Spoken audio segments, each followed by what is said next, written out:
বিসমিল্লাহির রহমানির রহিম। হে সমস্ত জগৎবাসী, আজ আমি শামীম আলী চিশতি আপনাদের সামনে যে আলোচনাটি নিয়ে হাজির হলাম, সে আলোচনাটি অবশ্যই খেয়াল করে শুনবেন।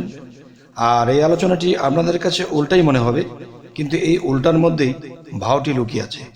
অবশ্যই খেয়াল করে শুনুন।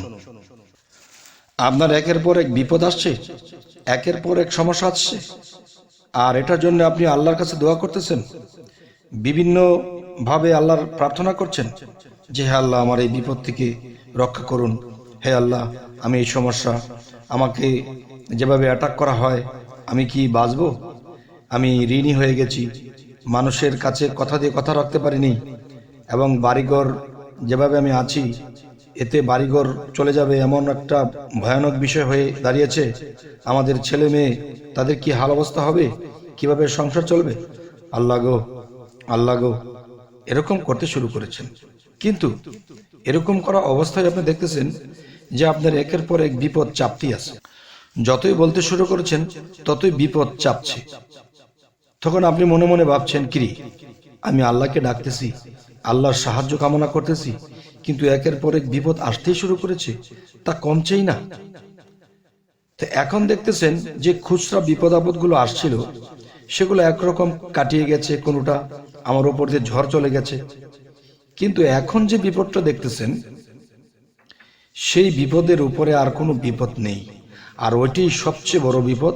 আর এটা যদি আমার উপর দিয়ে আসে, তাহলে আমার সব গেছে, মান সম্মান তো যাবে, এমনকি আমার জানটাও পর্যন্ত চলে যেতে পারে, এমনকি আমি স্ট্রোক করে মরেও যেতে পারি।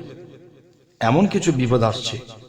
আর আমি বলবো, হে আল্লাহর বান্দাগণ, ওই মুহূর্তে আপনি মনে মনে আল্লাহকে বলুন যে হে আল্লাহ, যেটা এখন আসছে, আমার উপরে আসতেছে, সেটা আসুক, সেটা আসুক। আপনি যদি খুশি থাকেন, তবে এটা আসুক। আর মনের মধ্যে কোনো কষ্ট রাখবেন না। ওই মুহূর্তে সবকিছু ছেড়ে দিয়ে, হাল ছেড়ে দিয়ে বসে থাকুন। তারপর কি হবে জানেন? যে বাস্তব জগতে আপনি এমন একটা অবস্থায় আছেন, যেটাতে ধরতেছেন সেটাই ছাই হয়ে যাচ্ছে। যে আপনার ব্যবসার বা আপনার কাজের বা আপনার অনেকগুলো রাস্তা, অনেকগুলো পথ ছিল, সমস্ত পথ বন্ধ হয়ে গেছে। শেষে আল্লাহর কাছে বলতে বলতে খুচরা বিপদগুলো তো আমাকে ছাড়লই না। এখন দেখতেছি কি, এমন এক বিপদ আসতেছে, যেটার তলে পড়ে গেলে সমস্ত কিছু শেষ হয়ে যাবে। তখন আপনি কি বলতে শুরু করেছেন? যাক আল্লাহ, এখন যে বিপদ দেখছি, এটা আসুক, এসে যা হবার হবে, এখন তুমি যা ভালো মনে করো তাই করো। তখন কি হলো? তার জীবন চলার পথে ব্যবসা বাণিজ্য, চাকরি বাকরি, যাই কিছু, সমস্ত কিছুর দরজা তখন বন্ধ হয়ে গেছে।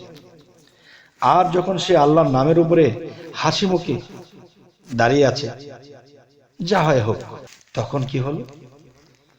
যে বিপদের যে তুফান তার উপরে এসে গেল, তখন সেই তুফান তার উপর দিয়ে চলে গেল, কিন্তু তার কিছুই হলো না, কোনো সমস্যাই হলো না।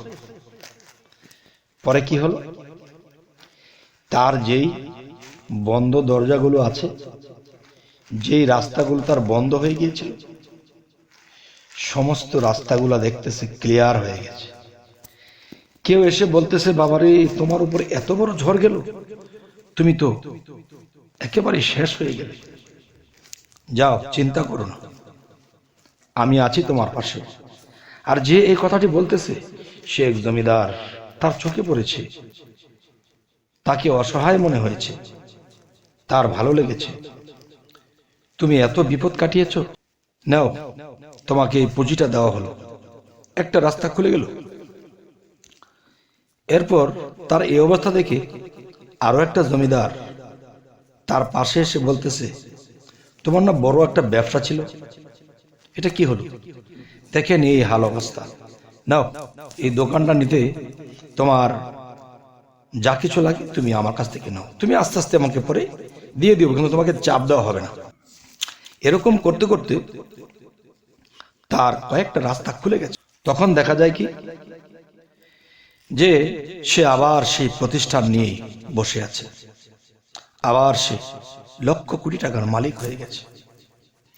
তবে দেখেন, যদি আল্লাহকে বলা হতো যে হে আল্লাহ, এতদিন যে খুচরা বিপদ এসেছে এটা তো একরকম কাটিয়েছি, এখন যে বিপদ আসতেছে একেবারে সর্বহারা হয়ে যাও। দেখেন, আল্লাহর একটা কথা আছে, যদি কেউ করো আমার আশ, আমি তাকে করি সর্বনাশ।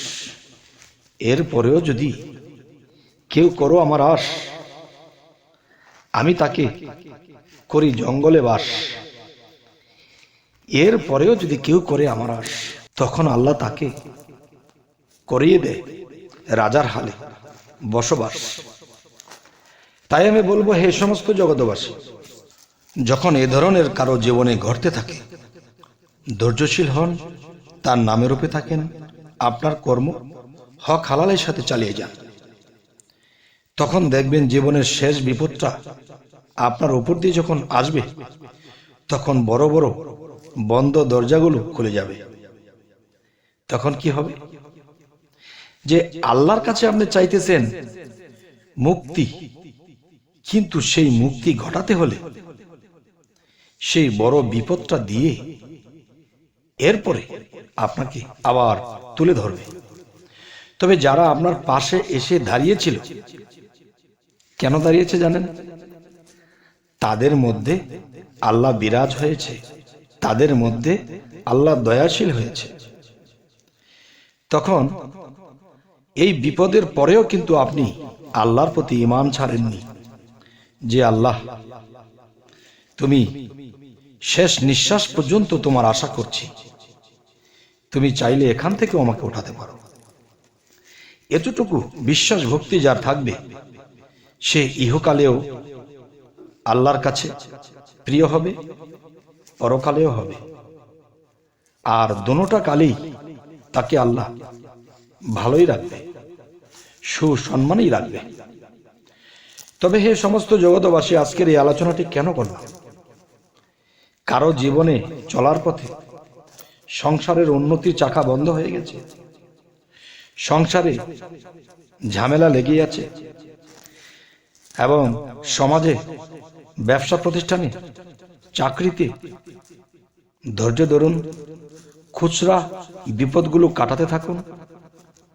দেখবেন আপনার বন্ধ দরজাগুলো সেই বড় বিপদটা এসে সমস্ত কিছু আবার আগের তুলনায় আরো ভালো হয়ে যাবে। আর এটাই আল্লাহর পরীক্ষা। এখন বলতে পারে না, এত বড় পরীক্ষা কি সবার পক্ষে সম্ভব?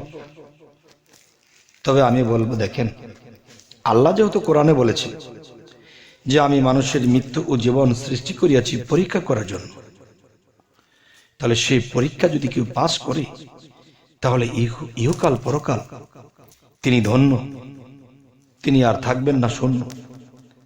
তিনি আল্লাহর বাহ্যিক ধন এবং রুহানি জগতের ধন, ধনটা ধনই সে লাভ করবে। তবে হে সমস্ত জগৎবাসী, আমাদের এই আলোচনা যদি আপনাদের ভালো লাগে তো অবশ্যই সাবস্ক্রাইব করে নেবেন এবং ফেসবুক হলে ফলো করে নেবেন। সকলে ভালো থাকবেন। আল্লাহ হাফিজ।